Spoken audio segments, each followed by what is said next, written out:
Welcome to my YouTube channel HR educational hub মৰমৰ ছাত্ৰ ছাত্ৰীসকল আজিৰ ভিডিঅ'টিত আমি আলোচনা কৰিম তোমালোকৰ মেথামেটিক্সৰ চেপ্টাৰ 6 ফ্ৰেকশ্যন অৰ্থাৎ ভগ্নাংশ ইয়াৰে তোমালোকৰ এইটো বুক চোৱা তোমালোকৰ অসম জাতীয় বিদ্যালয়ৰ এখন বুক হয় ইয়াৰ আগতে আমি চেপ্টাৰ 1 পৰা চেপ্টাৰ 5 লৈ 100% এনসাৰ তোমাৰ দিয়া আছে তোমালোকে যদি চোৱা নাই চাই লোৱা আৰু সায়েন্সৰো 100% কোৱেশ্যনৰ এনসাৰ লগতে ইম্পৰ্টেণ্ট MCQ দিয়া আছে তোমালোকে গোটেইখিনি চাই ল'বা মৰমৰ ছাত্ৰ ছাত্ৰীসকল আৰম্ভণি কৰাৰ আগতে তোমালোকে হোৱাটছআপ গ্ৰুপত জইন হ'বলৈ নাপাহৰিবা হোৱাটছআপ গ্ৰুপৰ যিটো লিংক আছে সেইটো মই কমেণ্টত দি দিছোঁ কমেণ্টত গ'লে তোমালোকে হোৱাটছআপ গ্ৰুপৰ লিংক পাবা আৰু তোমালোকে ক্লাছ 10 লৈকে মোৰ চেনেলতে পঢ়িব পাৰিবা গতিকে কোনো ধৰণৰ চিন্তা কৰাৰ দৰকাৰ নাই তোমালোকে হোৱাটছআপ গ্ৰুপত জইন হোৱা হোৱাটছআপ গ্ৰুপত জইন হ'লে ক্লাছ 10 লৈকে তোমালোকে মোৰ লগতে থাকিব পাৰিবা আৰু তোমালোকৰ যদি ইনষ্টাগ্ৰাম আছে তেতিয়াহ'লে তোমালোকে ইনষ্টাগ্ৰামত ফলো কৰিবা এইটো হিপজুৰ ৰহমান সাৰ্চ কৰিলে তোমালোকে তাতে মোৰ ফটো দেখা পাবা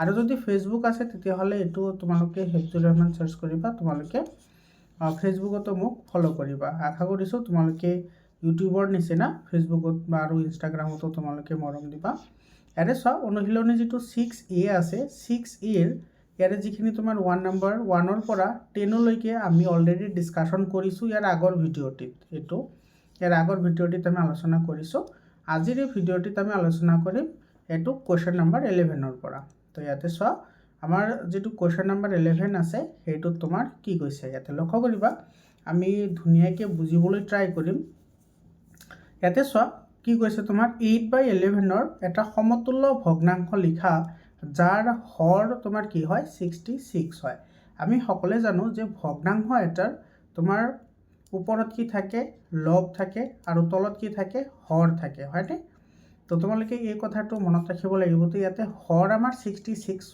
বনাবলৈ দিছে চাবা একেবাৰেই সিম্পল হয় ইয়াৰ সলিউশন আমি কেনেকৈ লিখিম এটো চোৱা 8/11 এটা আমাৰ দিয়া আছে এতিয়া তোমাৰ এই 11 টো এটো চাবা এটা আমি এটা লিখিম এই 11 টো তোমাৰ কিমান হ'ব লাগে 66 যেহেতু হৰৰ কথা কৈছে তো ইয়াতে লিখিবা 66 এতিয়া তোমালোকে চা যদি 11 ক যদি আমি 66 বনাবলৈ যাও তেতিয়াহলে নিশ্চিতভাৱে আমি গম পাও যে 11 6 আৰ তোমাৰ কি হয় 66 হয় গতিকে 11 ক আমি কি কৰিব লাগিব 6 এৰে মাল্টিপ্লাই কৰিব লাগিব বুজি পাইছানে সেম নাম্বাৰ এটা আমি ওপৰতো মাল্টিপ্লাই কৰিব লাগিব গতিকে এটো হ'ব 8 * 6 গতিকে 8 6 আর তোমাৰ কিমান হয় 48 তো এটো আমাৰ আনসার হয় এইখিনি আনসার তো তোমালোকে তলত কিন্তু এটা লাইন লিখি দিব লাগে তোমালোকে কিন্তু এই লাইনটো লিখিবলৈ নাপাহৰিবা তোমালোকে এনেকৈ লিখিবা 8/11 ৰ সমতুল্য বা 8/11 ৰ এটো লিখিবা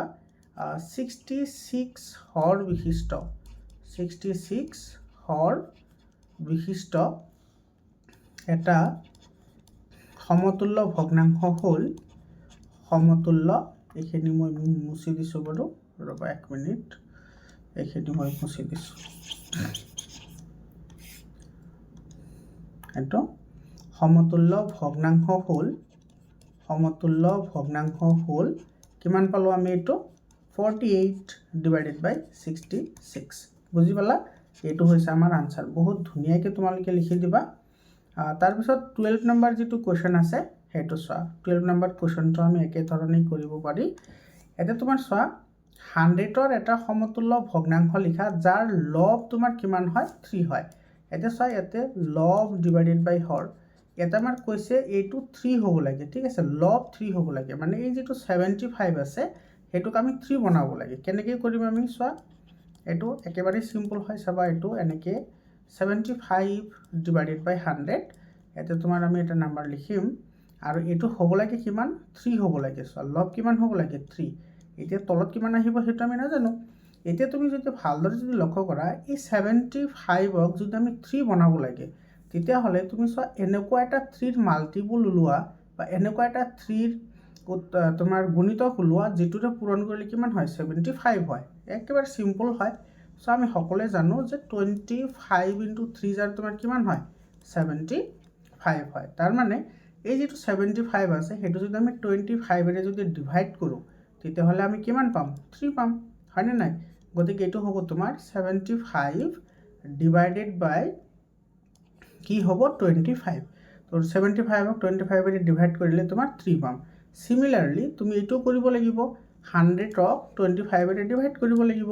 তো 100ক যদি আমি 25 ডিভাইড কৰোঁ কিমান বাৰ যাব 4 বাৰ, কাৰণ 25 4 জাৰ কিমান হয় 100 হয়। বুজি পাইছানে? একেবাৰেই সিম্পল হয়। তো এইটো তোমালোকে এনেকৈ লিখি দিবা 75 ডিভাইডেড বাই 100ৰ 3 লব বিশিষ্ট সমতুল্য ভগ্নাংশ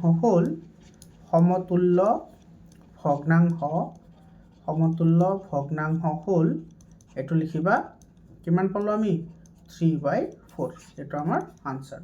বুজি পালানে? আগবাঢ়িছোঁ আমি আগৰ প্ৰশ্নটিলৈ। আমি বেছি সময় অপচয় নকৰোঁ যিহেতু আমাৰ বাকী আছে আৰু তাৰপিছত চোৱা এইটো তোমাৰ কি হৈছে 6/9ৰ সমতুল্য ভগ্নাংশ লিখা যাৰ লব ইয়াতে 54 হয়। ইয়াতে চোৱা 6/9 আছে, তো ইয়াতে আমি এইটো লিখিম ইয়াতে হ'ব লাগে কিমান 54, তলত কিমান আহিব সেইটো আমি নাজানো। ইয়াতে তোমাৰ চোৱা লব তোমাৰ 54ৰ কথা কৈছে, তো এইটো লব বাই হৰ হয়নে নাই? লব বাই হৰ, ইয়াতে লব মানে ওপৰতো হ'ব লাগিব 54, তলত কিমান আহিব সেইটো আমি নাজানো। তো এতিয়া তুমি যদি ভালদৰে লক্ষ্য কৰা ইয়াতে আমাৰ 6 আছে হয়নে? 6ৰ পৰা আমি যাব লাগে কিমান 54। তো আমি সকলোৱে জানো যে 6ৰ লগত যদি আমি 9 মাল্টিপ্লাই কৰোঁ তেতিয়াহ'লে 54 পাওঁ। গতিকে এইটো আমি কি কৰিম 6 × 9 কৰিম। বুজি পাইছা? এতিয়া আমি তলত যিটো আছে সেম নাম্বাৰেৰে আমি মাল্টিপ্লাই কৰিব লাগিব। এইটো কিন্তু মনত ৰাখিবা লব বা হৰ যিকোনো তুমি এটা সেম নাম্বাৰেৰে মাল্টিপ্লাই কৰিব লাগিব, তেতিয়াহে সমতুল্য ভগ্নাংশ পোৱা যাব। ঠিক আছে? তো ইয়াতে আমি কিমান পাম 81। এতিয়া তোমালোকে যদি ভালদৰে যদি লক্ষ্য কৰা এই তোমাৰ 54ক যদি তুমি 9ৰে ডিভাইড কৰা কিমান পাবা 6 পাবা, আৰু 81ক যদি 9ৰে ডিভাইড কৰা তেতিয়াহ'লে 9 পাবা। তাৰ মানে সমতুল্য, এইটোৰ ভেলু যিমান এইটোৰো ভেলু সিমানেই হয়। বুজি পাইছা? সেইকাৰণেতো সমতুল্য বুলি কৈছে। সমতুল্য মানে সমান সমান ভেলু যাৰ থাকে সেইটো। তো এইটো হ'ব তোমাৰ 6/9ৰ 54 লব বিশিষ্ট সমতুল্য ভগ্নাংশটো হ'ল এনেকৈ লিখিবা সমতুল্য ভগ্নাংশটো হ'ল কিমান পালোঁ আমি 54 ডিভাইডেড বাই 81। এইটো আমাৰ আনসাৰ হয়। বুজি পালানে? আগবাঢ়িছোঁ 14লৈ। এইটো চোৱা বহুত ইম্পৰ্টেণ্ট কুৱেশ্যন হয়। এনেকুৱা ধৰণৰ কুৱেশ্যন বিভিন্ন ধৰণৰ কম্পিটিটিভ এক্সামত আহে। ইয়াতে চোৱা কি কৈছে তলৰ ভগ্নাংশবোৰ লঘিষ্ঠ আকাৰত আছেনে নাই পৰীক্ষা কৰা। মৰমৰ ছাত্ৰ ছাত্ৰীসকল চোৱা এই যিটো তোমাৰ প্ৰশ্ন আছে এই প্ৰশ্নটি আচ্ছা ইয়াতে তোমাৰ আৰু এটা কুৱেশ্যন আছে নেকি? নাই। 13 আচ্ছা এইটো চোৱা তোমাৰ এইফালে 14 নম্বৰ কুৱেশ্যনটো ৰৈ গ'ল না। আচ্ছা 14 নম্বৰ কুৱেশ্যনটো ৰৈ গৈছে বাৰু। মই ইয়াতে 14 নম্বৰ কুৱেশ্যনটো মই ইয়াতে লিখি দি আছোঁ চাবা। 14 নম্বৰ কুৱেশ্যনটো ইয়াতে 13 এইটো 14 নম্বৰ কুৱেশ্যন তোমাৰ কি কৈছে যে 25/125ৰ এটা সমতুল্য ভগ্নাংশ নিৰ্ণয় কৰিব লাগে যাৰ তোমাৰ কি হয় লব 1 হয়। লব কিমান হয় 1। এতিয়া তোমালোকে চোৱা এইটো 14 নম্বৰৰ আনসাৰ হা। তো 25ৰ পৰা 1 আহিছে ডাইৰেক্টলি, তো এইটো আমি দেখাই পাই আছোঁ যে 25ক কি কৰিছে 25ৰে হৰণ কৰিছে, কাৰণ 25ক 25ৰে হৰণ কৰিলে একবাৰ যাব। গতিকে ইয়াতে হ'ব 125ক যদি তুমি 25ৰে হৰণ কৰা তেতিয়াহ'লে কেইবাৰ যাব 5 বাৰ হয়নে? 25 5 জাৰ 125। গতিকে এইটো হৈছে এনসাৰ। তোমালোকে কিন্তু এটা লাইন ইয়াতে লিখি দিব লাগিব therefore 25 ডিভাইডেড বাই 125ৰ 1 লব বিশিষ্ট এইটো 1 লব বিশিষ্ট সমতুল্য ভগ্নাংশটো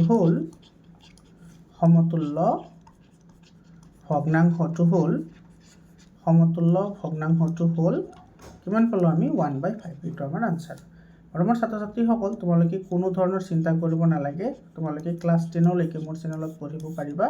ছায়েন্সৰো 100% কুৱেশ্যনৰ এনসাৰ দিয়া আছে, লগতে মষ্ট ইম্পৰ্টেণ্ট ইনচাইট কুৱেশ্যন, লগতে MCQs। তোমালোকে জানাই আজিকালি ছায়েন্স আৰু মেথছত কেনেকুৱা ধৰণৰ MCQ আহে। তো গোটেইখিনি অলৰেডি মই আলোচনা কৰিছোঁ। তোমালোকে প্লেলিষ্টত গৈ ভিডিঅ'বোৰ চাই ল'বা, আৰু হোৱাটছআপ গ্ৰুপত জইন হোৱা। তোমালোকে তাতে সকলোখিনি মই লিংক শ্বেয়াৰ কৰি দিম, তোমালোকে তাৰ পৰা চাই ল'ব পাৰিবা।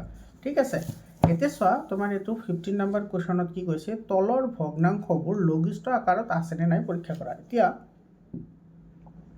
তোমালোকে যদি এইটো ভালদৰে যদি লক্ষ্য কৰা তোমালোকে এই নাম্বাৰকেইটা চাই ডাইৰেক্টলি ক'ব পাৰিবা, কিন্তু আমিতো ডাইৰেক্টলি ক'লে নহ'ব নহয়, আমি এইটো প্ৰকাশ কৰিব লাগিব মেথামেটিক্সৰ লেংগুৱেজত, মানে গাণিতিকভাৱে আমি এইটো প্ৰকাশ কৰিব লাগিব। বুজি পাইছানে?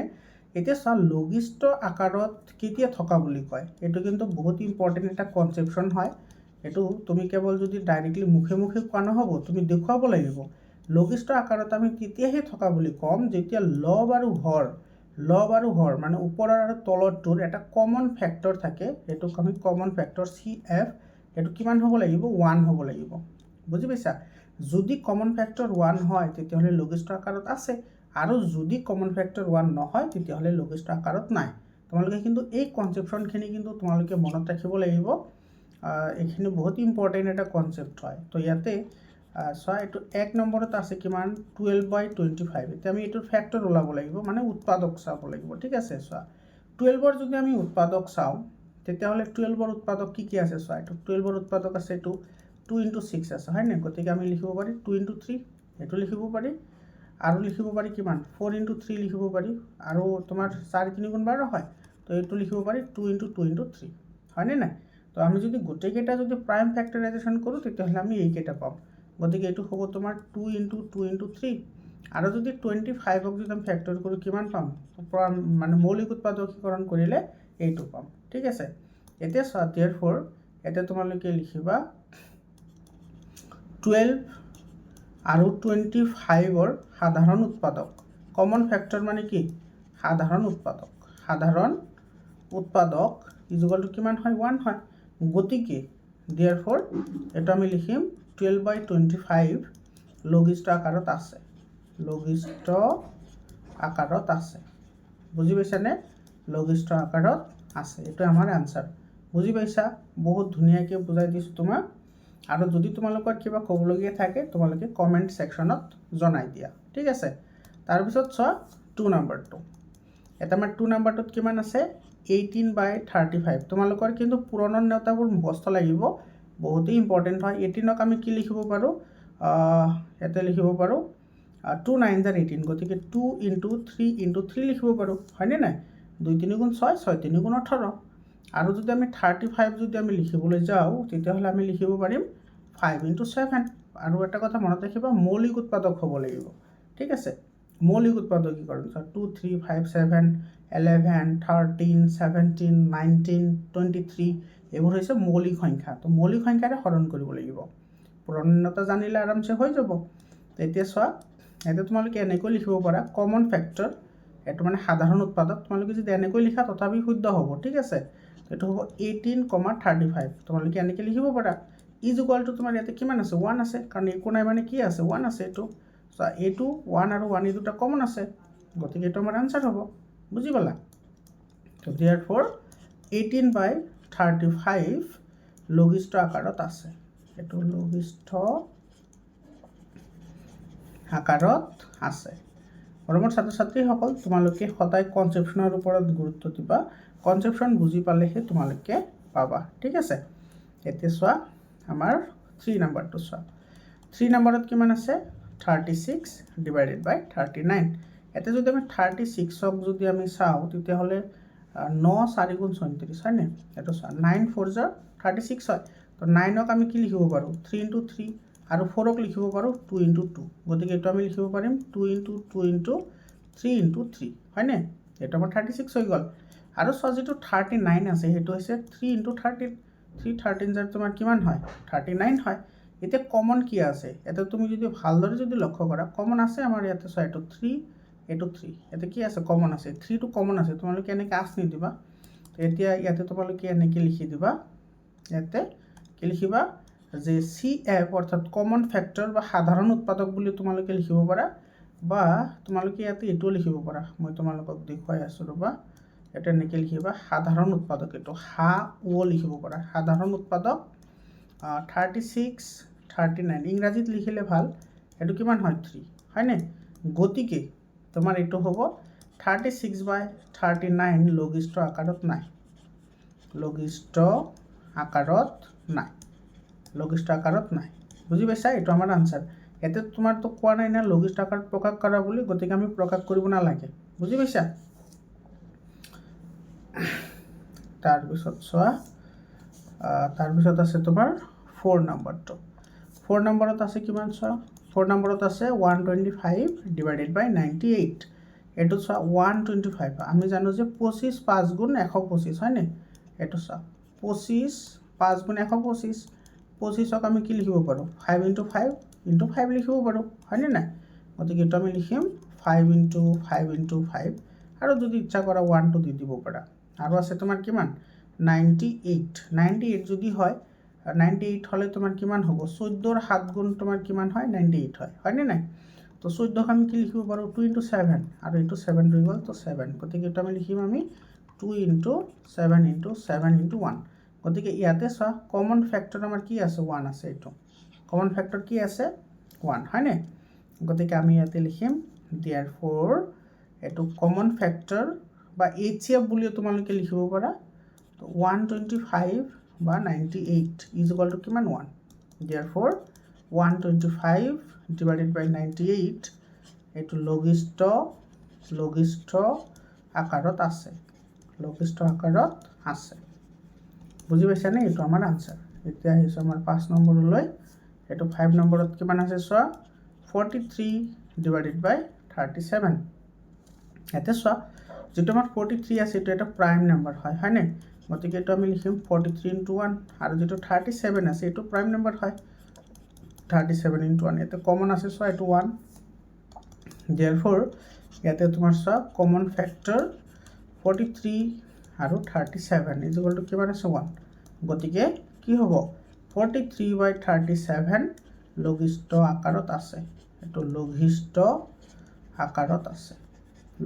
আকাৰত আছে এইটো আমাৰ আনসাৰ বুজি পাইছানে আমাৰ 15 নম্বৰটো হৈ গ'ল ইয়াৰ পিছত আহিছে আমাৰ 16 নম্বৰ কোৱেশ্চনটো চোৱা এইটো কিন্তু কৰিব লাগিব ডাইৰেক্টলি এইটো আমাৰ কৈছে তলৰ ভগ্নাংশবোৰ লঘিষ্ঠ আকাৰত প্ৰকাশ কৰা এটা আমাৰ ডাইৰেক্টলি কি কৈছে লঘিষ্ঠ আকাৰত প্ৰকাশ কৰিবলৈ দিছে এতিয়া এইটোক যদি আমি লঘিষ্ঠ আকাৰত যদি আমি কি কৰিবলৈ যাওঁ প্ৰকাশ কৰিবলৈ যাওঁ তেতিয়াহ'লে এইটো আমাৰ চাব লাগিব হয়নে চাবা কি কৰিব পাৰো তোমালোকে এইটো ডাইৰেক্টলি কৰিব পাৰা কিন্তু তোমালোকে ডাইৰেক্টলি এটো কৰিব নোৱাৰা যেহেতু তোমালোকৰ লয়াৰ ক্লাছ হয় আপাৰ ক্লাছত হলে তুমি ডাইৰেক্টলি কৰিব পাৰিলা হয় আমি ইয়াতে ডাইৰেক্টলি লিখিলে কিন্তু আমি নম্বৰ নাপাওঁ ঠিক আছে আৰু কোনো টিচাৰে যদি নম্বৰ দিছে তেতিয়াহ'লে ভুল কৰিছে ঠিক আছে ডাইৰেক্টলি নম্বৰ দিব নোৱাৰি এইবোৰত কাৰণ লয়াৰ ক্লাছ হয় এক নম্বৰত আছে তোমাৰ কিমান 36 কিমান আছে 42 তো এই ক্ষেত্ৰত আমি কি কৰিম লঘিষ্ঠ আকাৰ প্ৰকাশ কৰিবলৈ প্ৰথমতে এই কেইটাৰ আমি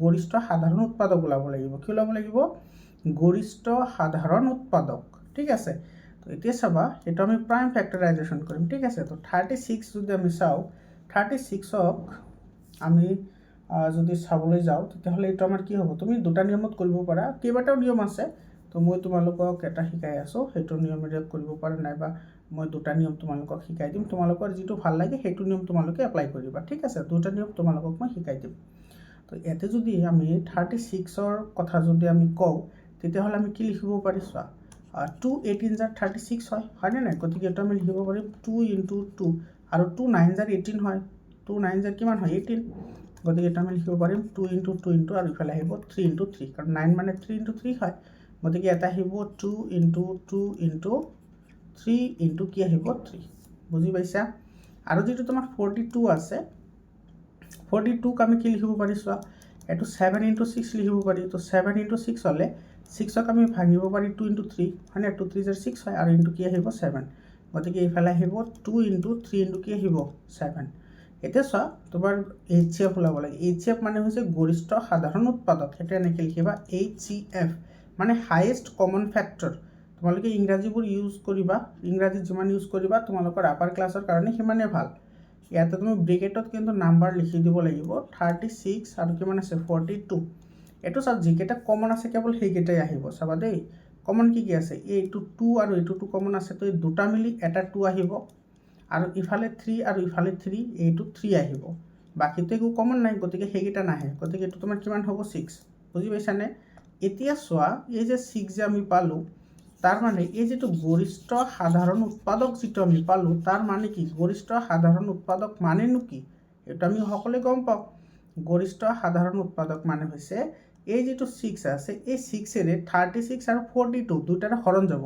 দুটাৰ হৰণ যাব ঠিক আছে গতিকে ইয়াতে তুমি লিখিব লাগিব therefore এটো 36 ডিভাইডেড বাই 6 আৰু তলত আহিব 42 ডিভাইডেড বাই 6 বুজি পাইছা তো 36 ক 6 এৰে ডিভাইড কৰিলে যাব 6 টাইমস আৰু 42 ক 6 এৰে ডিভাইড কৰিলে যাব 7 টাইমস এতিয়া চোৱা 6 আৰু 7 এই দুটা কিন্তু আৰু কি না যায় হৰণ না যায় বুজি পাইছা গতিকে এইটোৱে হ'ব আমাৰ কি লঘিষ্ঠ আকাৰ বুজি পাইছা লঘিষ্ঠ আকাৰ আমাৰ এইটোৱে হ'ব তাৰ পিছত চা আচ্ছা এইটো তোমাৰ আৰু এটা নিয়ম আছে তুমি সেইটো নিয়মটো কৰিব পাৰা মই তোমালোকক সেইটো শিকাই আছো চোৱা এটা আমাৰ কিমান আছে 36 আৰু 42 আছে এটো লব আৰু হৰত এতিয়া তুমি এই দুটা নাম্বাৰ ডিভাইড কৰি দিয়া যিবোৰ প্ৰাইম ফ্যাক্টৰ আছে অৰ্থাৎ মৌলিক উৎপাদক আছে সেইবোৰ তো 2 ৰে দিলে যাব 18 বাৰ 18 ৰ 2 গুণা 37 হয় আৰু 21 2 গুণা 42 হয় হয়নে এতিয়া চোৱা আকৌ 2 ৰে যাব জানো না যায় 3 ৰে যাব এটো চোৱা 3 6 গুণ 18 3 7 গুণ 21 হয়নে এটা চোৱা 6 আৰু 7 এই দুটাৰ কমন ফ্যাক্টৰ একো নাই গতিকে এই নাম্বাৰ কেইটাই হ'ব ইয়াৰে গৰিষ্ঠ সাধাৰণ উৎপাদক সাধাৰণ মানে কমন থাকিব লাগিব এই কেইটাটো কমন নাই গতিকে 2 * 3 হ'ব ইয়াৰে কমন উৎপাদক গতিকে এটা লিখিব পাৰা HCF এতে 36 42 = কি হ'ব 2 * 3 = কি হ'ব 6 হ'ব বুজি পাইছা therefore এটো হ'ব তোমাৰ কি 36 / 6 আৰু ইফালে আহিব 46 / 6 that is 6/7 তো তুমি এইটো নিয়ম এপ্লাই কৰিব পাৰা এইটো নিয়মে বেছি সুবিধাজনক হয় এটুতকৈ বা তোমাৰ যদি পুৰণতা ষ্ট্ৰং নাথাকে তেতিয়া হলে তোমালোকে নোৱাৰিবা ঠিক আছে এতিয়া চোৱা আমাৰ এইটো 2 নাম্বাৰটো চোৱা 2 নাম্বাৰটো আছে কিমান প্ৰথমতে তুমি HCF ওলাই লোৱা তো HCF ওলোৱাৰ কাৰণে এইটো 55 আৰু 44 যদি লোৱা তুমি যদি 11 এৰে যদি ডিভাইড কৰা তেতিয়া হলে 11 5 জাৰ আৰু 11 4 জাৰ এতিয়া চোৱা 5 আৰু 4 ৰ মাজত কোনো কমন আছে জানো নাই গতিকে এটো তুমি কি লিখিব পাৰা therefore HCF of কিমান 55 আৰু 44 = কিমান পালো 11 এই নাম্বাৰটো আমাৰ কি হ'ব হাইয়েস্ট কমন ফ্যাক্টৰ অৰ্থাৎ গৰিষ্ঠ সাধাৰণ উৎপাদক তো therefore আমাৰ কি হ'ব HCF মানে তোমাৰ 11 এৰে 55 আৰু 44 দুটা নাম্বাৰ হৰণ যাব গতিকে এটো হ'ব 55 / 11 আৰু হ'ব তোমাৰ 44 / 11 গতিকে 55 ক 11 এৰে ডিভাইড কৰিলে যাব 5 টাইমস আৰু 44 ক 11 এৰে ডিভাইড কৰিলে যাব 4 টাইমস এটা চাই 5 আৰু 4 ক কোনো নাম্বাৰেৰে হৰণ না যায় গতিকে এটো হ'ব আমাৰ লঘিষ্ঠ আকাৰ বুজি পাইছানে একেবাৰে সিম্পল হয় তাৰ পিছত চোৱা এতে 3 নাম্বাৰটো চোৱা 3 নাম্বাৰত আছে তোমাৰ 69 / 46 এটো চোৱা 69 আৰু আছে কিমান 46 এটো চোৱা এইটো তোমাৰ 23 ৰে আমি দিব পাৰি 23 ৰে যদি টেবল মুখস্থ আছে তেতিয়া হলে এটো যাব 3 বাৰ আৰু এটো যাব কেইবাৰ 2 বাৰ এটা চোৱা 3 আৰু 2 ৰ মাজত কোনো সাধাৰণ উৎপাদক নাই সৰু নাম্বাৰ হয় আমি তো গমে পাও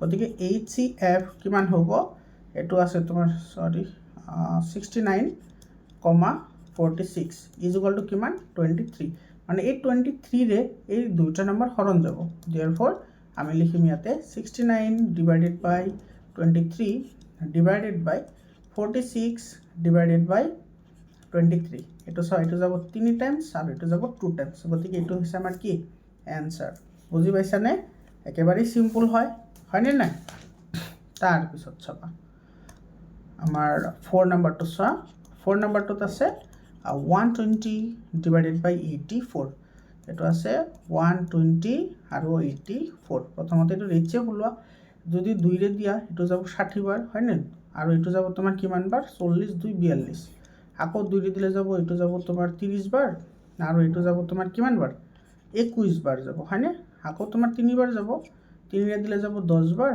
আৰু 3 ৰে যাব 7 বাৰ এটো 7 টো মৌলিক সংখ্যা গতিকে এৰ মাজত আৰু কোনো সাধারণ উৎপাদক নাই গতিকে এটো আমি লিখিম HCF অর্থাৎ গরিষ্ঠ সাধারণ উৎপাদক 120,84 সরি 84 ইকুয়াল টু কিমান হবে এইকেটা নাম্বার আহিব কেবল এইকেটা নহয় কিন্তু এইকেটা নাম্বার গতিকে এটো আহিব 2 * 2 * 3 2 * 4 4 3 = 12 ঠিক আছে গতিকে তোমালোকে তলে তলে লিখিবা therefore 120 divided by 12 আৰু divided by 84 divided by 12 এটা 120 12 ৰে ডিভাইড কৰিলে যাব 10 টাইমস আৰু এটো যাব তোমাৰ কিমান বাজে 4 আছে হয়নে তো তোমাৰ এটো কিমান টাইম যাব 7 * 14 7 টাইমস এটো হৈছে কি তোমাৰ आंसर বুজি পালা একেবাৰে সিম্পল হয় তাৰপিছত চোৱা 5 নম্বৰটো চোৱা 5 নম্বৰত আছে 41 ডিভাইডেড বাই 82 এইটো চাবা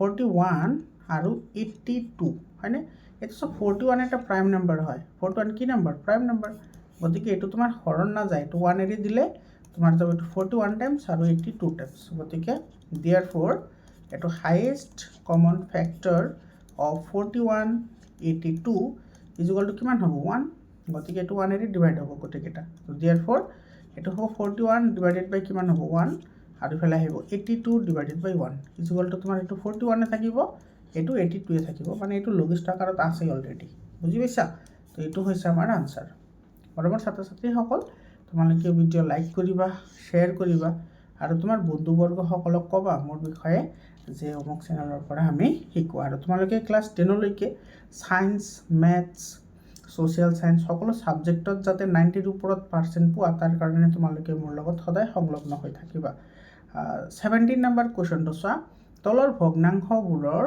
কোনটো ডাঙৰ আৰু কোনটো সৰু চোৱা এনেকুৱা ধৰণৰ যিবোৰ প্ৰশ্ন আছে এই প্ৰশ্নবোৰ কিন্তু বহুতেই ইম্পৰ্টেণ্ট হয় বিভিন্ন ধৰণৰ কম্পিটিটিভ এক্সামত কিন্তু এনেকুৱা ধৰণৰ প্ৰশ্ন আহে চোৱা এইটো আমি কেনেকৈ কৰিম 1 নম্বৰটো চোৱা ফাৰ্ষ্ট 1 নম্বৰত আমাৰ কিমান আছে চোৱা 3/4 আৰু আছে তোমাৰ 8/12 হয়নে 3/4 আৰু কিমান আছে 8/12 প্ৰথমতে আমি কি কৰিম এই 4 আৰু 12 কি কৰিম এলচিএম ওলাম ঠিক আছে স্যাৰ লক্ষ্য কৰিবা এলচিএম মানে হৈছে লঘিষ্ঠ সাধাৰণ গুণিতক যেটো আছে তোমাৰ 3/4 আৰু এটো আছে তোমাৰ কি 8/12 এটো প্ৰথমতে আমি কি কৰিম এই যেটো এলচিএম আছে হেতু লাই লম ঠিক আছে চাবা লক্ষ্য কৰা তো যেটো আমাৰ 4 আৰু 12 আছে এটো এলচিএম কিমান হ'ব এলচিএম লাই লোৱা এবাৰ কিন্তু দেখুৱাও লাগিব তোমালোকে ঠিক আছে যদি নেদেখুৱা নম্বৰ কম পাবা তো 2 to 4 আৰু 2 6 12 আৰু 2 টাইম দিয়া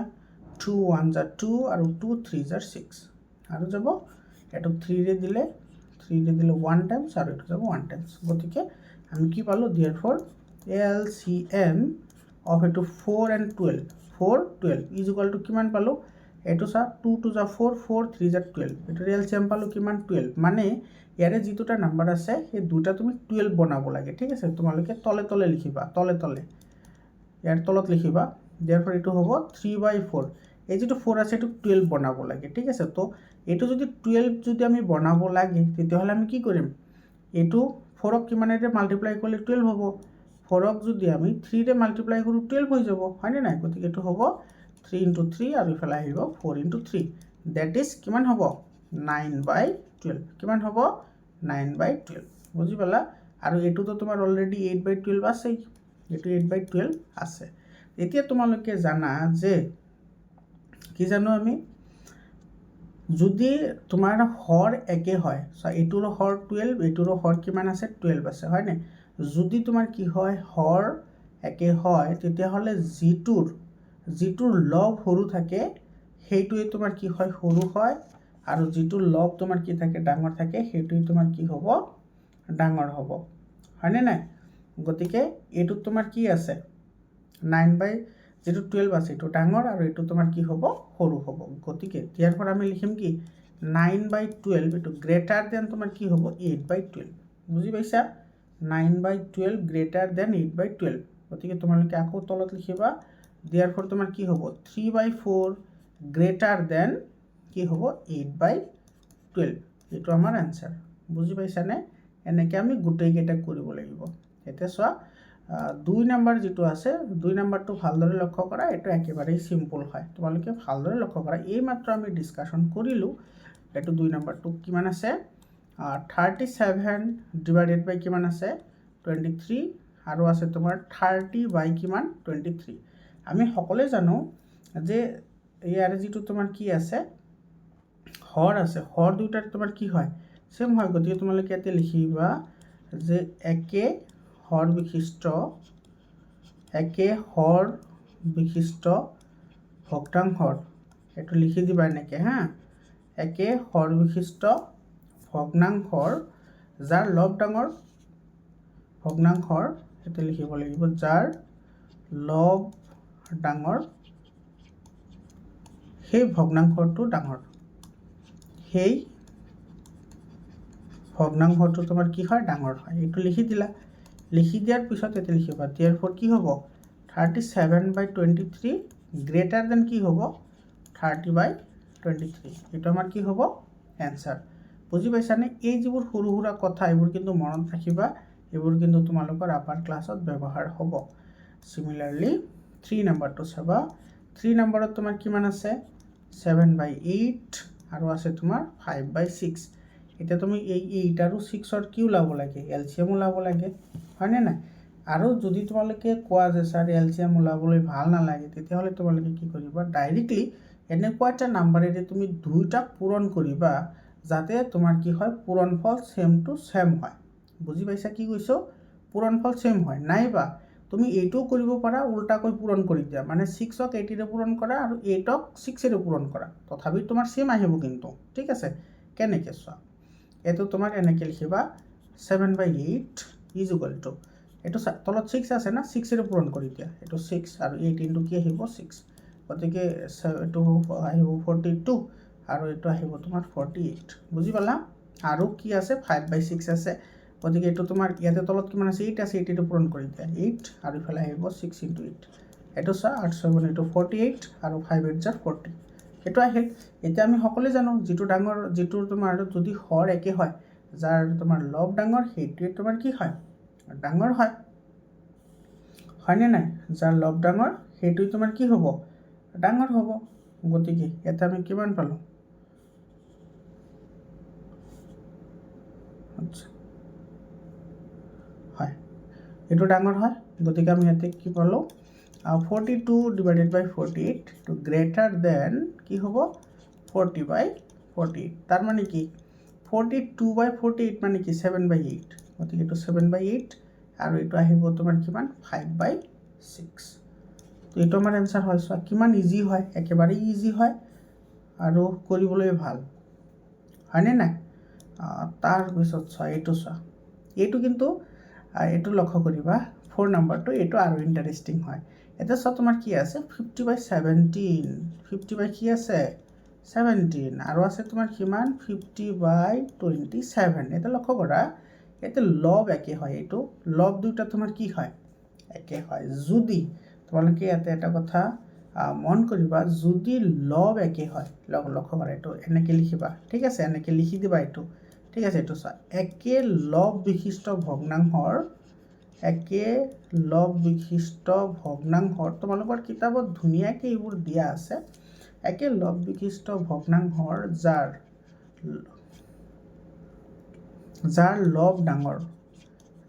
লব ডাঙৰ হেতৰি কি এতে লব কিয় আহিল এতে লব নাহিব বাৰু এটা আহিব কি হৰ আহিব হৰ যাৰ কি হ'ব হৰ যাৰ তোমাৰ হৰ ডাঙৰ হ'ব যাৰ হৰ কি হ'ব ডাঙৰ হ'ব সেই ভগ্নাংশটো কি হ'ব মনত ৰাখিবা সেই ভগ্নাংশটো সৰু হ'ব সেই ভগ্নাংশটো কি হ'ব সৰু এটা চোৱা therefore এটা চোৱা কিমান আছে 50/17 আৰু ইফালে আছে তোমাৰ 50/27 এটা চোৱা তোমাৰ হৰ ডাঙৰ কাৰিটো ডাঙৰ গতিকে এটো সৰু হ'ব এটো ইফালে সাইন আহিব এটো আমাৰ आंसर হয় বুজি পালানে তো এটো তোমাৰ কি হ'ব হেতৰি এটো সৰু হ'ব হে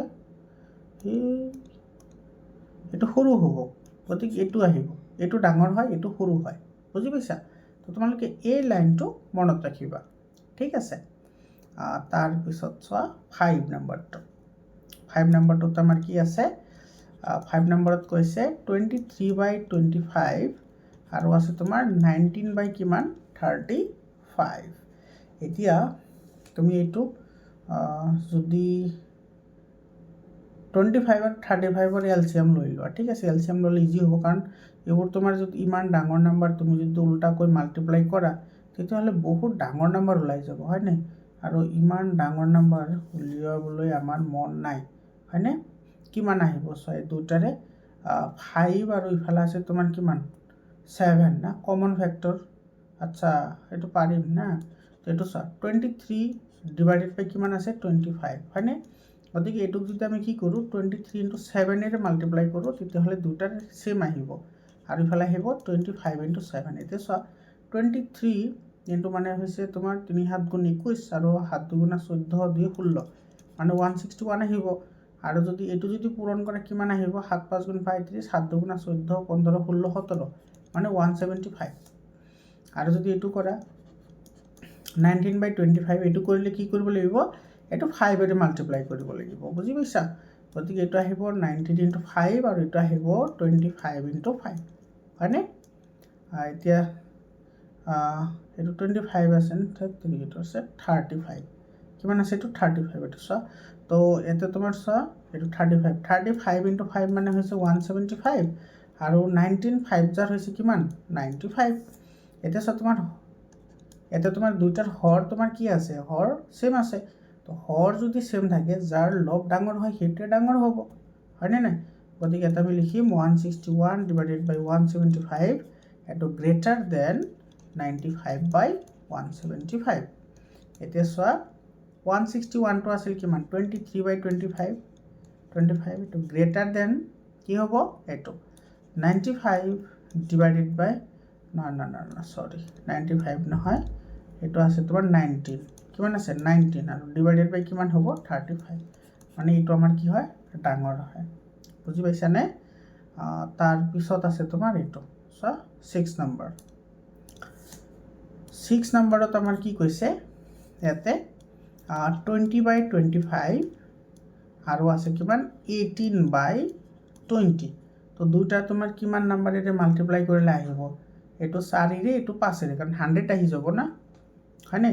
তো 20/25 এইটো কিমানেৰে কৰিবা 4ৰে কৰা তো 25 × 4 আহিব আৰু ইফালে আহিব 20 × 4 24 যাৰ 80 আৰু 25 4 যাৰ হৈছে 100 আৰু এইটো যদি কৰোঁ 18/20 তো এইটো তোমাৰ চোৱা 20কে আমি 5ৰে মাল্টিপ্লাই কৰিলে তোমাৰ কি আহিব 100 আহিব তো সেম আহিব না।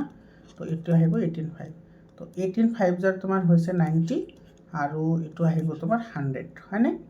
গতিকে ইয়াতে এইটো ডাঙৰ হ'ব তো therefore এইটো 90/100 গ্ৰেটাৰ দেন কি হ'ব 80/100। এতিয়া চোৱা 90/100 মানে আছিল তোমাৰ 18/20 18/20 গ্ৰেটাৰ দেন কি হ'ব এইটো 20/25 ঠিক আছে। নাইবা তুমি এইটো এনেকৈ লিখিব পাৰা 20/25 এইটো লেছ দেন কিমান হ'ব 18/20 একে হয় দুটা একে হয়। এইটো ইফালে লিখিছোঁ এইটো তোমাৰ গ্ৰেটাৰ দেন চাইন আহিছে এইটো ইফালে লৈ আহিছোঁ তো লেছ দেন চাইন আহিছে দুটাৰ মিনিং সেমেই হয় তোমাৰ যিটো ভাল লাগে তুমি দি দিবা। তাৰপিছত চোৱা এতিয়া আহিছোঁ আমাৰ চোৱা এইটো 18 নম্বৰ যিটো কুৱেশ্যন আছে এনেকুৱা ধৰণৰ প্ৰশ্ন কিন্তু বহুত ইম্পৰ্টেণ্ট হয়। এইবোৰ কিন্তু পৰীক্ষাত তোমালোকৰ আহিব ইউনিট টেষ্ট হাফ ইয়াৰলি লগতে এনুৱেল এক্সামবোৰতো আহিব বুজি পাইছানে। এতিয়া আমি এইমাত্ৰ আমি গম পাইছোঁ সেই লাইনটো কিন্তু তোমালোকে ইয়াতে কি কৰিব লাগিব লিখিব লাগিব। এতিয়া চোৱা গোটেইকেইটাৰ হৰ তোমাৰ একে আছে হয়নে। গতিকে এটা আমি লিখিম একে হৰ বিশিষ্ট এনেকৈ লিখি দিবা একে হৰ বিশিষ্ট ভগ্নাংশৰ একে হৰ বিশিষ্ট ভগ্নাংশৰ যাৰ তোমাৰ কি হ'ব লব যাৰ লব ডাঙৰ সেই ভগ্নাংশ কি হ'ব সেই ভগ্নাংশ যাৰ লব তোমাৰ কি হয় ডাঙৰ হয় সেই ভগ্নাংশটো তোমাৰ কি হয় আচ্ছা ইয়াতে তোমাৰ ঊৰ্ধ্বক্ৰম আছে হয় যাৰ লব ডাঙৰ হয় সেই ভগ্নাংশটো তোমাৰ কি হয় ডাঙৰ হয় সেই ভগ্নাংশটো তোমাৰ কি হ'ব ডাঙৰ হ'ব। এতিয়া চোৱা চিম্পলি আমি লিখি দিব পাৰিম হয়নে। সেইটো 1 2 3 4 5 5টা আছে এইটো 13 13 13 13 চাৰিটা আৰু এটা মই তোমালোকে বুজাৰ কাৰণে আগতে মই হৰকেইটা লিখি লৈছোঁ ঠিক আছে। তোমালোকে ছিংগল লিখিবা।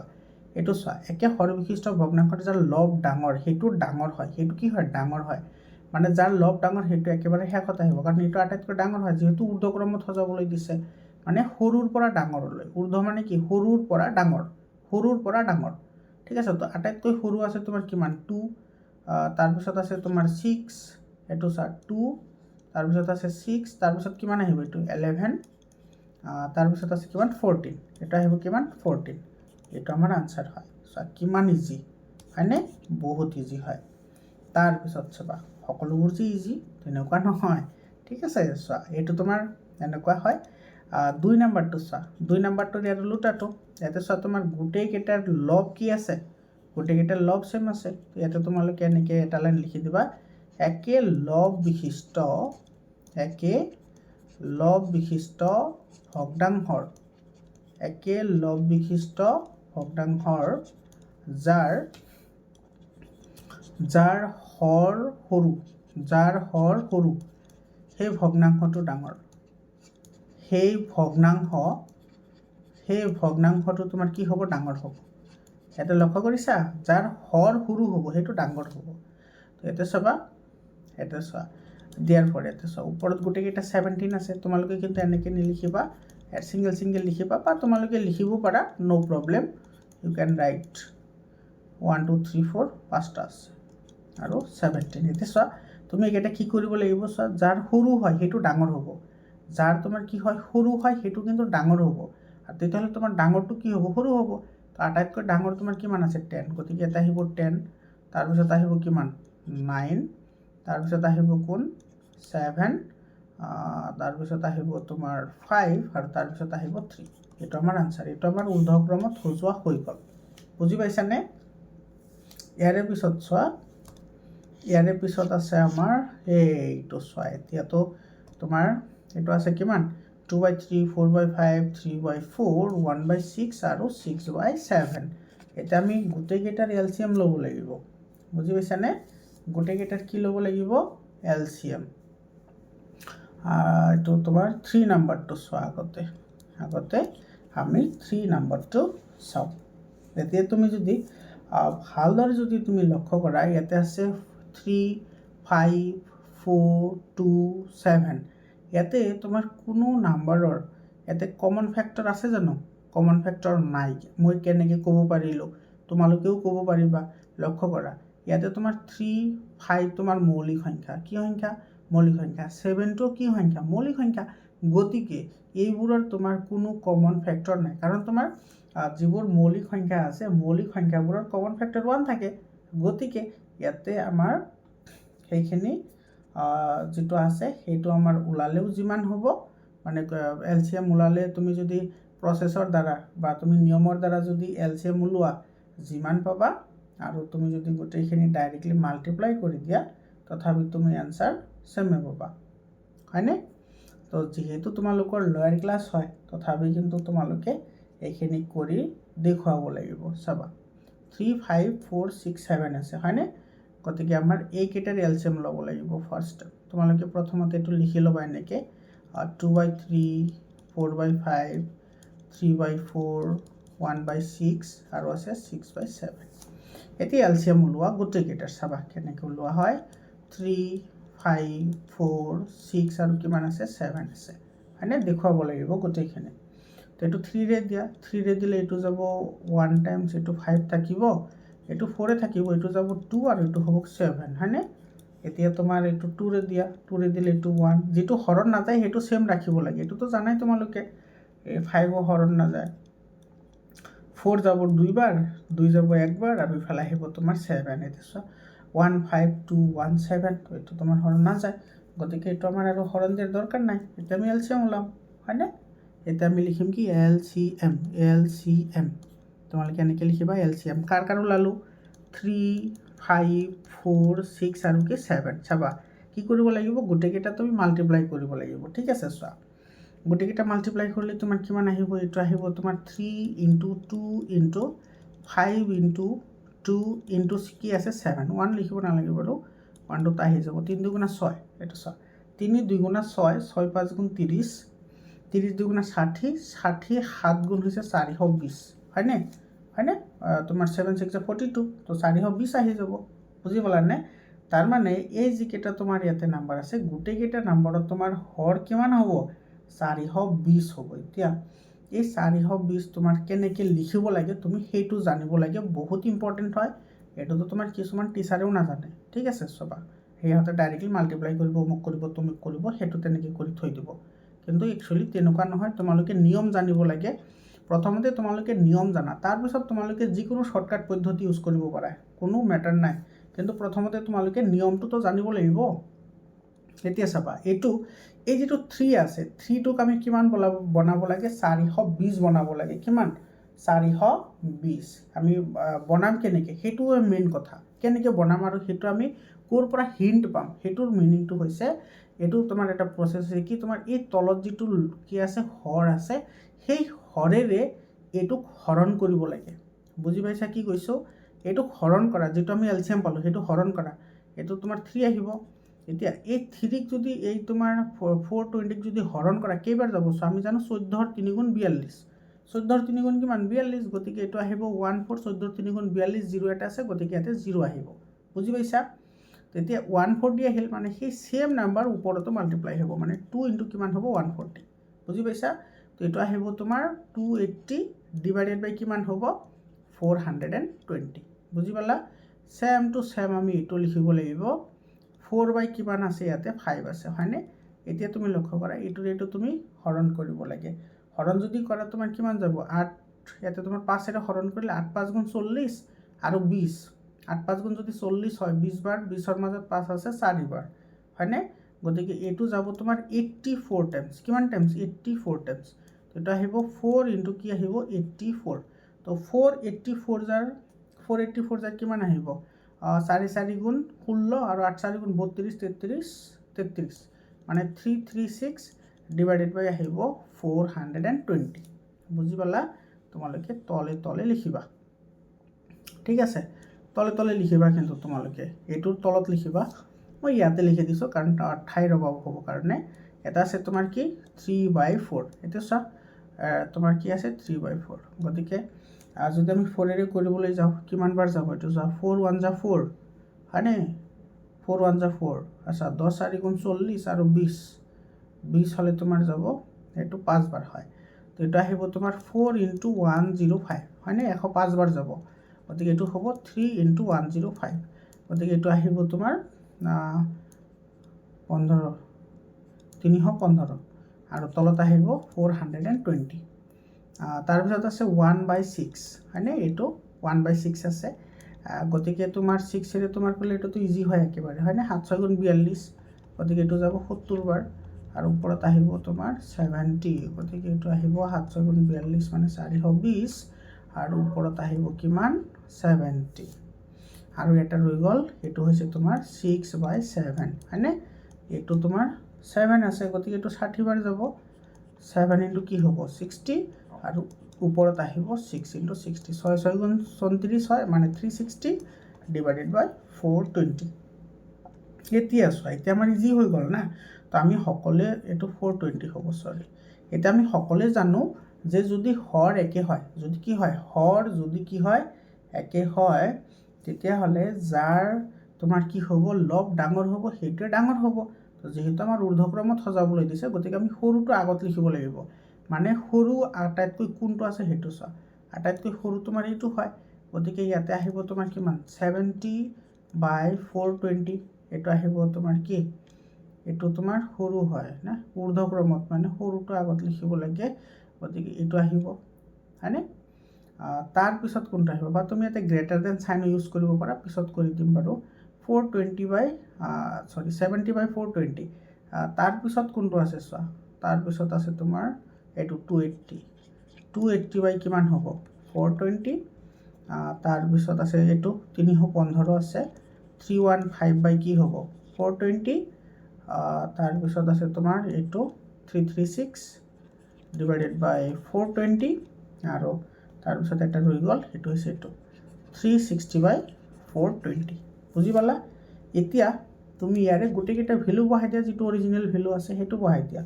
ঠিক আছে তো অৰিজিনেল ভেলু যদি 70/420 চা 1/6 আছে এইটো হ'ব 1/6 এইটো লেছ দেন তোমাৰ এইটো আছে তোমাৰ কিমান 2/3 এইটো আহিব 2/3 লেছ দেন এইটো আছে তোমাৰ 3/4 লেছ দেন এইটো আছে তোমাৰ 4/5 এইটো লেছ দেন এইটো হ'ব 6/7। তো এইটো হৈছে আমাৰ এনচাৰ। বুজি পাইছানে? চব বহুত ইম্পৰ্টেণ্ট কুৱেশ্যনছ হয় এনেকুৱা ধৰণৰ কুৱেশ্যনছ কিন্তু পৰীক্ষাত আহিয়ে থাকে। ঠিক আছে এইটো তোমালোকে পাৰিবানে?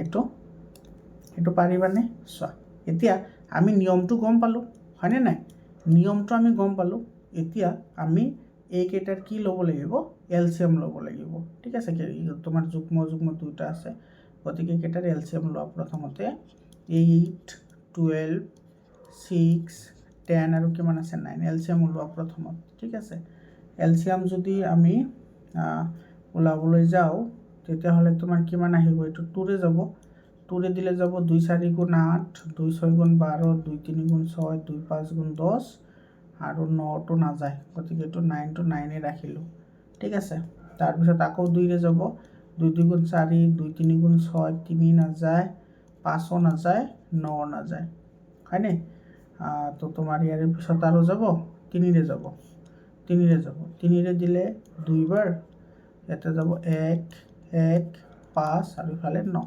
বুজি পাইছা গতিকে ইয়াৰে এলচিএম কিমান আহিব therefore LCM এইটো LCM কিমান 8 তাৰপিছত 12 তাৰপিছত 6 10 আৰু কিমান 9 কিমান আহিব এইটো আহিব তোমাৰ এইটো 2 স্কোয়াৰ এই দুটা মিলি স্কোয়াৰ লিখিছোঁ ঠিক আছে তাৰপিছত 3 আচ্ছা ইয়াতে তোমাৰ আৰু এটা 2 আছে না এইটো ডাইৰেক্টলি লিখি দিওঁ 2 কিউব তাৰপিছত আহিব 3 আছে কেইটা এটা আৰু ইয়াতে আছে তোমাৰ হয়নে এটা আছে তোমাৰ এইটো 3ৰে দিলে ইয়াতে তোমাৰ হয় 2 4 8 ঠিক আছে এইটো আহিব আৰু তোমাৰ ইফালে আছে 3 আৰু ইফালে আছে এইটো মানে কি এইটো মানে হৈছে তোমাৰ 3 স্কোয়াৰ আৰু ইফালে আছে 3 গতিকে এইটো আহিব 3 কিউব আৰু আছে তোমাৰ 2 × 5 না এইটো 2 তো লিখিলেই না তো এইটো ৰৈ গ'ল কিমান 5 গতিকে 2 কিউব মানে 8 আৰু 8 8 5 গুণ 40 হয় চাবা এইটো 2 কিউব মানে হৈছে 8 আৰু ইফালে আছে 5 গতিকে 8 5 গুণ 40 আৰু 3 কিউব মানে হৈছে 27 7 4 গুণ 28 8 হাতত গ'ল 2 4 2 গুণ 8 8 2 10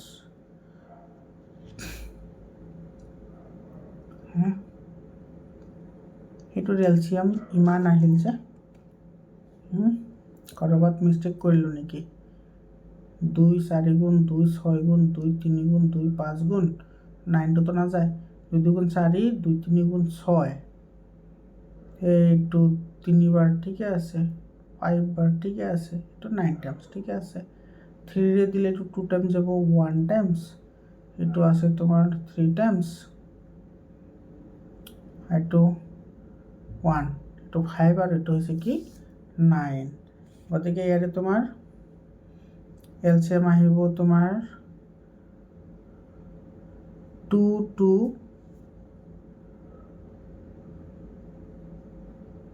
এইটো চাইটো তোমাৰ মই ইয়াতে 9 লিখি দিছোঁ না সেইকাৰণে মিষ্টেক হৈছে এইটো 3ৰে দিয়া হৈছে না 3ৰে দিলে এইটো তোমাৰ 9 টাইমছ নাযায় নহয় এইটো 3 টাইমছে যাব এইটো 3 3 জাৰ তোমাৰ কিমান হ'ব 9 বুজি পাইছানে সেইকাৰণে মিষ্টেক হৈছে গতিকে তোমাৰ এইখিনিও চেঞ্জ হ'ব এইটো তোমাৰ কিমান আহিব এইটো 2 2 গুণ 4 4 3 গুণ 12 12 5 গুণ 60 60 আৰু 6 এটা এটা তোমাৰ 60 আৰু ইফালে তোমাৰ 2 3 গুণ 6 হয়নে তো 6 6 গুণ 34 মানে আহিব 360 এইটো কিমান আহিব 360 এইটো মুছি দিছোঁ ৰ'বা 300 কি হ'ব 60 হ'ব এলচিএম ঠিক আছে 360 কি হ'ল এলচিএম হ'ল গতিকে therefore এটা আমি লিখিম 2/3 2/3 এইটো 360 বনাব লাগে না তো এইটো আমি জানো 360 যদি আমি কি কৰিব লাগে বনাব লাগে 2/3 এইটো কি এইটো 5/8 আছে 5/8 এইটো স্যার 360 বনাব লাগে না গতিকে এইটো আহিব 360 মানে কেইবাৰ পূৰণ হ'ব 45 টাইমছ ঠিক আছে আৰু এইটো আহিব 225 তাৰপিছত আছে তোমাৰ 10 / 12 তো এইটো 12 3 গুণ 37 হয় তো এইটো তোমাৰ 30ৰে পূৰণ কৰিব লাগিব গতিকে 12 × 30 আৰু এটা আহিব 10 × 30 তো এটা আহিব তোমাৰ 300 ডিভাইডেড বাই তোমাৰ কিমান আহিব এইটো 360 হয় এইখিনি হৈ গ'ল বাকিখিনি মই ইয়াতে লিখিছোঁ তোমালোকে কিন্তু এইটোৰ তলত লিখিবা তাৰপিছত আছে তোমাৰ কিমান 4/6 হয়নে এইটোতো আমি দেখাই পাই আছোঁ 360 হ'বলৈ হ'লে 6 × 34 এটা আহিব 60 বাৰ আৰু এটা আহিব 60 বাৰ 4 × 24 মানে 240 আৰু এটা আহিব 360 আৰু ইফালে আছে তোমাৰ 7/10 7/10 হ'লে এইটো তোমাৰ 36 টাইম যাব 10 × 36 আৰু এটা আহিব 7 × 36 টাইম যাব এইটো আহিব তোমাৰ 252 হয় 7 × 42 হ'লে ঠিকে আছে আৰু এটা আহিব 360 আৰু এটা ৰৈ গ'ল এইটো হৈছে তোমাৰ 8/9 8 কি 9 এইটো 8/9 হ'লে তোমাৰ 9 4 × 34 না 40 বাৰ যাব এইটো হ'ব 94 আৰু এইটো আহিব তোমাৰ 8 × 40 গতিকে 8 4 × 32 মানে 320 আৰু 9 4 × 34 মানে 360 এতিয়া তুমি চোৱা গোটেইকেইটাত আমি হৰ একে বনাই ল'লোঁ না এতিয়া তোমাৰ যিটোৰ সৰু হ'ব সেইটোৱে তোমাৰ সৰু হ'ব হয়নে নাই গতিকে সৰু তোমাৰ 2 to 5 আছে 2 to 5 ডিভাইডেড বাই 360 তাৰপিছত আছে তোমাৰ 240 ডিভাইডেড বাই 360 240 গ'ল 240 তাৰপিছত আছে তোমাৰ 252 ডিভাইডেড বাই 360 তাৰপিছত আছে তোমাৰ 300 ডিভাইডেড বাই 360 আৰু আছে 320 ডিভাইডেড বাই 360 হয় এতিয়া তুমি ভেলুকেইটা পুট কৰি দিয়া এটা তোমাৰ যিটো একচুৱেল ভেলু সেইকেইটা পুট কৰা সেইটো কিমান আছিল এইটো 5/8 এইটো less than 4/6 less than 7/10 less than 10/12 less than 8/9 এইটো হ'ল আনচাৰ বুজি পাইছানে বহুত তোমাৰ ইম্পৰ্টেণ্ট কুৱেশ্যনছ হয় এইবোৰ তাৰপিছত চোৱা এইটো চোৱা এইটো অধক্ৰমত সজাবলৈ দিছে কি কৰিবলৈ দিছে অধক্ৰম মানেতো জানাই এইটো কৈছে তোমাৰ অধক্ৰম আগতটো আমি কৰিছিলোঁ ঊৰ্ধ্বক্ৰম আৰু এইটো কৰিব লাগে কি অধক্ৰম কি কৰিব লাগে অধক্ৰম কৰিব লাগে মানে এইটো কৰিব লাগিব আমি ডাঙৰৰ পৰা সৰুলৈ আগতটো কৰিছিলোঁ আমি সৰুৰ পৰা ডাঙৰলৈ এতিয়া আমি কৰিব লাগিব ডাঙৰৰ পৰা সৰুলৈ সজাব লাগিব ঠিক আছে 1 নম্বৰ চাবা প্ৰথমতে আমি এলচিএম ল'ব লাগিব কাৰ 8 6 4 3 আৰু কিমান 8 হয়নে ইয়াৰে তোমাৰ এলচিএম কিমান আহিব এলচিএম ইয়াতে আছে তোমাৰ 2 2 2 3 হয় 2 আছে 3 আছে 2 2 2 ইয়াতেও 2 আছে গতিকে 2 আহিল তাৰপিছত তোমাৰ ইয়াতে তোমাৰ দুটা 2 ৰৈ যাব সেইটো আহিব আৰু 3 গতিকে 2 2 4 4 2 8 3 24 আহিব কিমান আহিব 24 তোমালোকে এইটো ই কৰি লং ফৰ্মত আগতে যেনেকৈ কৰিছোঁ তেনেকৈ কৰি ল'বা তাৰপিছত চোৱা এইটো আছে 3/8 চোৱা 8 এইটো তোমাৰ 24 বনাব লাগে না কিমান বনাব লাগে 24 মানে 3টা পূৰণ হৈছে গতিকে এইটো আহিব 9 টাইমছ হয়নে নাই বুজি পাইছানে এইটো তোমাৰ সৰু নাম্বাৰ কাৰণে মই ডাইৰেক্টলি লিখিছোঁ 5/6 হ'লে 6 4 × 24 গতিকে এইটো 4ৰে পূৰণ হ'ব গতিকে 5 4 × 20 হয় বুজি পাইছানে সৰু নাম্বাৰ কাৰণে মই আৰু পূৰণটো দেখুওৱা নাই তাৰপিছত এইটো তোমাৰ 4 আছে 4 6 × 24 গতিকে 2 6 × 12 আৰু আছে 1/3 3 8 × 24 হয় তো 8 বাৰ পূৰণ হ'ব এইটো আহিব 8 × 1 × 8 বুজি পালানে আৰু আছে তোমাৰ 6/8 হ'লে 8 3 × 24 মানে 3ৰে পূৰণ কৰিব লাগিব 6 3 × 18 বুজি পাইছা এতিয়া তুমি চোৱা অধক্ৰম সজাব লাগে মানে অধক্ৰম মানে কি ডাঙৰৰ পৰা সৰুলৈ তো হৰ একে হয় হৰ যদি একে হয় যিটোৰ তোমাৰ লব ডাঙৰ সেইটোৱে ডাঙৰ তো লব আটাইতকৈ ডাঙৰ কোনটো আছে এইটো এইটো আহিব তোমাৰ 20 কিমান 24 তাৰপিছত আহিব তোমাৰ 18/24 তাৰপিছত আহিব তোমাৰ 12/24 তাৰপিছত আহিব তোমাৰ 9/24 এইটো 9/24 আৰু আহিব তোমাৰ 8/24 এতিয়া একচুৱেল ভেলুকেইটা বহাই দিয়া ইয়াৰ একচুৱেল ভেলু তোমাৰ কি আছিল এইটো 5/6 আছিল এইটো গ্ৰেটাৰ দেন দিব পাৰা তাৰপিছত আছে তোমাৰ 6/8 এইটো greater than 2/4 greater than 3/8 greater than 1/3 এইটো আমাৰ কি হয় এনসাৰ হয় বুজি পাইছানে আৰু 2 নম্বৰটো চোৱা 2 নম্বৰটো তো ইজি হয় 2 নম্বৰটো ইজি নহয় জানো এইটো চোৱা তোমাৰ গোটেই কেইটাৰ তোমাৰ কি আছে লব সেম আছে যদি লব যদি কি থাকে তোমাৰ সেম থাকে লব সেম থাকিলে কি হয় যেটো তোমাৰ সৰু হয় হেতু আটাইতকৈ ডাঙৰ হয় তো ইয়াতে তোমালোকে লিখিবা একে লব বিশিষ্ট এই আগতে যে লিখিছো মনত আছে নে একে লব বিশিষ্ট ভগ্নাংশৰ একে লব বিশিষ্ট ভগ্নাংশৰ এটো জিটোৰ হৰ সৰু হেতু ডাঙৰ হৰ সৰু হলে হেতু ডাঙৰ হ'ব হেতু কি হ'ব ডাঙৰ এটো লাইন লিখি দিলা এতিয়া তুমি লিখিবা ওপৰত তোমাৰ গোটেই কিটাটো 23 আছে 23 টোটাল 5টা আছে টোটাল আছে 5টা চাৰিটা আৰু 5টা এতিয়া তুমি ভ্যালু কেইটা বহাই যা ডাঙৰৰ পৰা সৰুলৈ লিখিব লাগে ঠিক আছে তো ডাঙৰ কোনটো হ'ব যেটো আটাইতকৈ সৰু আছে 2 তাৰ পিছত আহিব তোমাৰ 5 তাৰ পিছত আছে 7 তাৰ পিছত আছে 10 তাৰ পিছত আছে 11 তো এইটো আমাৰ কি হয় এনসাৰ হয় বুজি পাইছানে এইটো আমাৰ কি হ'ব এনসাৰ হ'ব এইটো ডাঙৰৰ পৰা সৰুলৈ এইটো ডাঙৰ তাৰ পিছত এনেকে মানে সৰু হৈ আহিব এইটো আটাইতকৈ সৰু এটা আমাৰ এনসাৰ হয় বুজি পালানে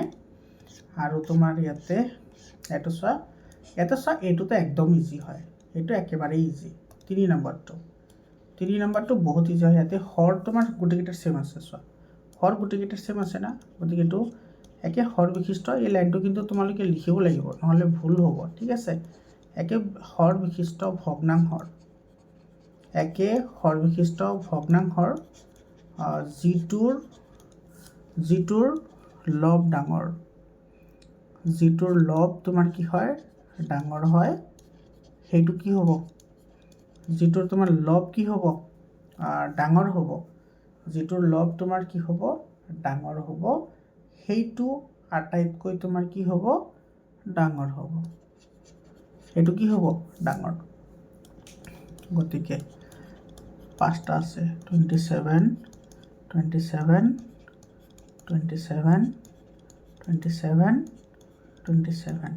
গতিকে আমি ডাঙৰৰ পৰা লিখিব লাগে হয়নে তো ডাঙৰ কিমান আছে 25 তাৰ পিছত আছে তোমাৰ 24 তাৰ পিছত আছে 16 তাৰ পিছত 15 তাৰ পিছত 7 মানে এইটো আটাইতকৈ সৰু এইটো আটাইতকৈ তোমাৰ কি হয় ডাঙৰ হয় বুজি পালানে এইটো আমাৰ কি হয় এনসাৰ হয় আৰু ইয়াৰে যেটো 4 নম্বৰ হেতু তোমালোকৰ কাৰণে হোমৱৰ্ক আগতে আমি যেনেকৈ ঊৰ্ধ্বক্ৰমত সজাইছিলো এতিয়া কেৱল ডাঙৰৰ পৰা সৰুলৈ লিখিব লাগে আৰু তোমালোকে এইটোৰ হোমৱৰ্ক কৰি এইটো নম্বৰত পঠাই দিবা 7002824673 এইটো মোৰ হোৱাটছআপ নম্বৰ হয় তোমালোকে কিমান কনসিয়াস হয় তোমালোকে কিমানখিনি বুজি পালা এই গোটেইখিনি জনাৰ কাৰণে তোমালোকক এইটো হোমৱৰ্ক দিলো তোমালোকে এইটো হোমৱৰ্ক কৰি মোক এইটো নম্বৰত পঠাই দিবা মৰমৰ ছাত্ৰ ছাত্ৰীসকল তোমালোকৰ সায়েন্সৰ চোৱা 100% কোৱেশ্চনৰ এনসাৰ তাৰ পিছত তোমাৰ 100% কি আছে ইনসাইড কোৱেশ্চন আছে লগতে মোস্ট ইম্পৰ্টেন্ট এমসিকিউ আছে ঠিক আছে তোমালোকে যদি এইবোৰৰ পিডিএফ ল'ব বিচাৰা আৰু পিডিএফ কিন্তু ফ্ৰী দিয়া নহয় তোমালোকে টকাৰে কিনিব লাগিব তেতিয়া হলে 7002824673 এইটো নম্বৰত হোৱাটছআপ কৰিবা হোৱাটছআপ কৰিলে তোমালোকে পাই যাবা আৰু ইয়াৰে যিবোৰ এমসিকিউ আছে আৰু ইনসাইড কোৱেশ্চন আছে সেইবোৰ তোমালোকৰ পৰীক্ষাত 99% কমন পাবা মৰমৰ ছাত্ৰ ছাত্ৰীসকল তোমালোকে কোনো ধৰণৰ চিন্তা কৰিব নালাগে 100% মই তোমালোকক হেল্প কৰিম তোমালোকে চেনেলটো সাবস্ক্ৰাইব কৰিবা আৰু হোৱাটছআপ গ্ৰুপত জয়েন হ'বলৈ নাপাহৰিবা আজিৰ কাৰণে এইখিনি আকৌ লগ পাম বেলেগ এটা ভিডিঅ'লৈ ধন্যবাদ